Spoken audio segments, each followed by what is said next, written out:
Imagine waking up one morning and realizing that the very fabric of society, the invisible threads that once held our collective identity together, have begun to unravel. Think about it. The values, the sense of direction, the cohesion that once gave people meaning are slowly eroding, leaving behind confusion, emptiness, and a silent but powerful collapse from within. This is not merely the story of ancient civilizations. This is the story of us, here and now.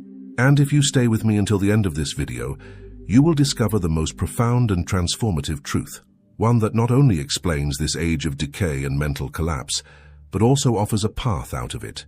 Before we dive deeper, take a moment to subscribe to this channel, like this video, and share it with others who might be searching for deeper meaning in their own lives. Leave your thoughts in the comments. Your reflections matter, and this space thrives on dialogue and exploration. I promise you that as we move forward, we will uncover revelations that may forever shift the way you perceive society, yourself, and the world around you. History shows us that every civilization, no matter how mighty, carries within itself the seeds of decline. Rome, for instance, did not collapse in one sudden night. Its fall was preceded by moral corrosion, loss of civic duty, and a growing detachment from purpose. The same patterns can be traced in other societies, from the Mayans to the great empires of Asia. But what is most striking is not only the fall of institutions, but the quiet collapse of the human spirit within those societies. The true decay begins in the mind, in the way people view themselves and the world. Now, consider our own age. Technology has given us infinite access to information, yet people report feeling more lost, anxious, and disconnected than ever before. Rates of depression and burnout continue to rise, even as material comfort expands. This paradox echoes what the psychologist Viktor Frankl once wrote. When a person can't find a deep sense of meaning, they distract themselves with pleasure. Are we not living in exactly that state, endlessly scrolling, endlessly consuming, yet never truly satisfied? It is tempting to think of collapse as something dramatic, like buildings falling or economies crumbling. But the subtler, more dangerous collapse is mental. It is the erosion of resilience, the fading of hope, the decline of collective vision. Without vision, societies wander aimlessly. Without meaning, individuals break down. And when individuals break down, the society that binds them begins to disintegrate silently. Think about how often you hear people say, "Nothing matters," or "It's all pointless." These are not just words of personal despair. They are symptoms of a cultural sickness. The French philosopher Albert Camus once reflected on this when he declared that the greatest question of philosophy is whether life is worth living. When such a question becomes not an intellectual exercise, but the daily reality of millions, we know we have entered a dangerous age. This is why I call it the age of decay and mental collapse. It is not only about wars, corruption, or failing systems. It is about the gradual disintegration of meaning itself. And yet, even in this darkness, there is something we must not overlook. Every collapse carries within it the seed of renewal. Just as the soil of a burnt forest becomes fertile again, so too can the ruins of a lost society give rise to a new beginning, if we are willing to face the truth and not turn away from it. So let me ask you, when you look around at the state of the world, the polarization, the endless noise, the sense of despair in so many, do you believe we are already living in this age of collapse? Or do you think it is still approaching? Share your perspective in the comments, because your reflection is part of this collective journey. As we continue, I will reveal how psychological patterns, philosophical insights, and historical lessons all converge to explain our current moment. And most importantly, we will uncover what can be done to not only survive, but to transform this decay into a stepping stone for renewal. Stay with me, because the revelations ahead may forever reshape the way you see yourself and the society around you. Picture for a moment that you are standing on the ruins of a once great city. The stones beneath your feet whisper of past glory, of leaders who commanded armies, of artists who carved beauty into marble, of thinkers whose words once shaped entire civilizations. And yet all that remains are echoes, silent monuments to a society that lost its way. Now ask yourself, are we not walking upon invisible ruins already? Perhaps not of stone and marble, but of values, unity, and human resilience. The decay of a society rarely begins with politics or economics. Those are only the surface manifestations.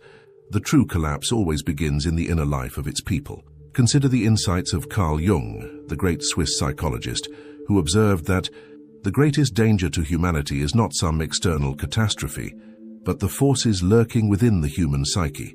What Jung recognized is that when individuals abandon self-awareness, when they lose connection to their deeper selves, the collective spirit of society weakens. People become fragmented, disoriented, and vulnerable to manipulation. This is strikingly relevant today. We live in a world of infinite distractions. Our attention has become the most valuable currency, bought and sold by corporations and algorithms designed to keep us hooked. But what happens when a generation grows up without the ability to focus, to reflect, or to sit with discomfort? The answer is evident: mental fragility, emotional instability, and a culture that prefers shallow entertainment over profound wisdom. This is not just coincidence. It is the very architecture of collapse. The philosopher Søren Kierkegaard once warned, "The greatest danger, that of losing one's own self, may pass off in the world as if it were nothing." Isn't that precisely what we are witnessing? People drift further and further away from their authentic selves, replacing inner truth with curated images and external validation. Society encourages this exchange. Abandon depth for approval. Abandon authenticity for applause. And in doing so, we trade our humanity for illusions. Now let us not fall into despair. Recognizing this decay is the first step toward transformation. To see clearly is to reclaim power. Every time a civilization faced decline, a few voices rose against the current. They were philosophers, mystics, revolutionaries, artists, individuals who refused to drown in the emptiness around them. Their resistance became the seeds of renewal. Could it be that today, in the middle of this silent collapse, we are being called to do the same? Think about the patterns. When Rome began to lose its sense of civic duty, Stoic philosophers like Marcus Aurelius urged people to return to inner strength and discipline. When Europe was trapped in the despair of the Middle Ages, voices like Meister Eckhart invited people to rediscover the divine within themselves. When modern man confronted the absurdity of existence, thinkers like Camus reminded us of the courage to live despite it all. In every age of decay, wisdom has risen as a counterforce, a reminder that collapse is never the end, but a threshold to something new. But here is the critical point. Renewal does not begin at the level of governments or institutions. It begins in the heart and mind of each individual. The French historian Alexis de Tocqueville once observed that democracy itself is sustained not by laws, but by the habits and character of its citizens. If individuals fall into despair, so too does their society.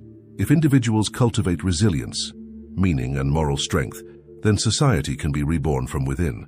So let me ask you, what does resilience mean to you?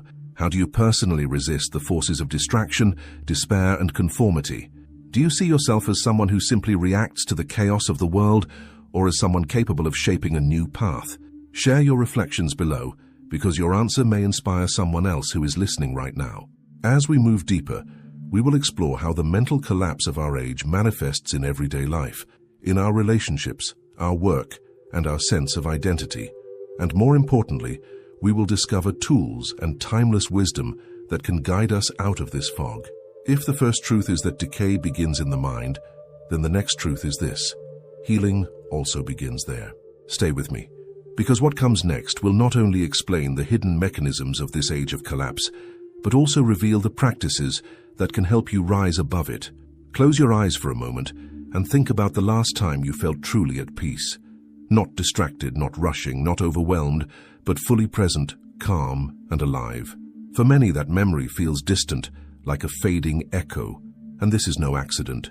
Our age has not only stolen our collective sense of meaning, but has also fractured our inner lives. The mental collapse we are facing today does not happen in abstract theories. It shows itself in our daily struggles, in the way we love, the way we work, and the way we see ourselves. Take relationships, for example. Once they were built upon trust, patience, and shared values. Today we see more and more relationships reduced to transactions, connections made and broken at the speed of a swipe. Loneliness has become an epidemic, despite humanity being more connected than ever before. Psychologist Erich Fromm warned of this long ago in The Art of Loving, where he described modern man as desperate for connection, yet terrified of genuine intimacy. He saw that people often prefer superficial bonds because they feel safer than the vulnerability required by real love. And so we end up with millions of people who are surrounded by others but still profoundly alone. Work, too, reveals the cracks in our mental stability. Once, labor was a way to contribute to community, to feel a sense of accomplishment, to create something meaningful. Today, for many, it has become a treadmill of exhaustion, stripped of deeper purpose. Burnout is no longer an exception. It is the norm. The philosopher Hannah Arendt warned of the danger of reducing human beings to mere functions in a machine, arguing that when work loses meaning, life itself begins to feel empty. Is that not exactly what we see in so many offices, schools, and factories around the world? And then there is the crisis of identity. Who are we really? Society pressures us to define ourselves by status, appearance, or productivity. But deep inside, a quiet voice whispers that we are more than labels, more than our digital profiles, more than the roles assigned to us. Yet, when we silence that voice, we risk losing ourselves entirely. Carl Rogers, one of the founders of humanistic psychology, wrote that people suffer most when they live in ways that are out of alignment with their true selves. In other words, when society pushes us to become someone we are not, we collapse from within. The age of decay is not only visible in broken systems, it is felt in the erosion of authenticity, compassion, and inner strength. And this is why mental collapse is spreading so widely. People are exhausted, not just by work, but by pretending to be something they are not. They are weary of endless noise, constant comparison, and lives lived on autopilot. This exhaustion is the silent scream of a society losing its soul. But here is the deeper truth. Collapse is not destiny. The human spirit is remarkably resilient. History shows us that individuals who awaken, even in times of crisis, can ignite movements of renewal. When life feels overwhelming, we must remember what the Stoics taught, that while we cannot control the chaos outside, we can always master the realm within. Marcus Aurelius wrote, "You have power over your mind, not outside events. Realize this, and you will find strength." Those words, written almost 2,000 years ago, ring as true today as they did then. So what does this mean for us now, in the heart of this lost society? It means that the first step toward healing begins with reclaiming the mind. To pause to reflect, to ask ourselves difficult questions. Who am I when the noise stops? What do I truly value? What would my life look like if I lived authentically, without fear of judgment? These questions may seem simple, but they carry the weight of transformation. And let me ask you, when was the last time you gave yourself the silence to listen to your own heart? Have you ever noticed how uncomfortable silence feels in today's world? How quickly we reach for our phones, our music, our distractions? Why do we fear stillness so much? Could it be because in silence the truth of our own emptiness confronts us? These are the questions that cut through the illusions of our age, and your answers to them may begin to uncover the path forward. As we move toward the final part of this journey, we will confront the ultimate revelation, the most powerful truth that explains not only why society collapses, but also how every collapse contains the possibility of rebirth. Stay with me, because what comes next is the culmination of everything we have explored, a vision that can transform despair into renewal and decay into awakening. If you have followed this journey so far, you already sense the weight of the truth we have been unfolding. Society is crumbling not because of external enemies, but because of the collapse within us, the fading of meaning, the corrosion of values, and the loss of inner strength. But now we arrive at the most powerful revelation of all. Collapse, though painful, is not the end. It is the threshold of transformation. Think about the cycle of nature. A forest fire looks like pure destruction. The trees fall, the ground is scorched, the air is filled with smoke. Yet beneath the ashes, the soil becomes fertile. Seeds dormant for decades awaken, and new life rises. Collapse is the price of renewal. The same is true for human beings and the societies they build. What looks like the end is often the painful labor of a new beginning. This is why Nietzsche wrote, "One must still have chaos in oneself to give birth to a dancing star." The chaos we see in our world, the disintegration of certainty, The despair in so many hearts, the fragmentation of meaning, is also the soil out of which something entirely new can be born, but only if we are willing to face it, to endure it, and to rise through it. The key lies in reclaiming what has been lost. First, the reclaiming of meaning. Viktor Frankl, who endured the horrors of concentration camps, taught us that those who survived were not the strongest in body, but those who found meaning even in suffering. He reminded us that life never stops offering meaning, even in despair, even in decay. Our task is to choose meaning over nihilism, to ask not, what do I expect from life, but what does life expect from me? Second, the reclaiming of authenticity. To stand against the tide of a collapsing culture, you must rediscover who you truly are. Not the mask you wear online, not the role imposed by society, but the self that longs to live with honesty and depth. Carl Rogers believed that true healing begins the moment we accept ourselves without pretense, and from that acceptance flows the courage to live authentically, regardless of the noise of the world.